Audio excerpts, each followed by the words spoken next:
నేను వస్తాను ఆడేదాన్ని వచ్చి చూడే. వంకాయ బొండాకు వంకాయ బజ్జీ అంటాము. ధనియాలు, జీలకర్ర, లవంగాలు, చెక్క, తెల్లవాయలు, ఉప్పు, కొబ్బరి, కారం, సాల్ట్ వేస్తే ఇట్లా చూడు వంకాయలు నల్ల కావు, క్లీన్ అయిపోతుంది. సాల్ట్, కొద్దిగా సోడా. బాగా టేస్ట్ చూస్తుంది చూడండి. ఎట్లా ఉంది చెప్పునా?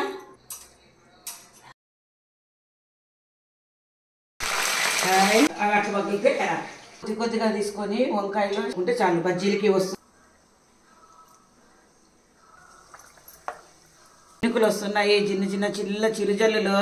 చిన్నమా వేడి వేడి మిర్చి, కాళ్ళను మిర్చి తినచ్చు, వంకాయ బొండ తినచ్చు.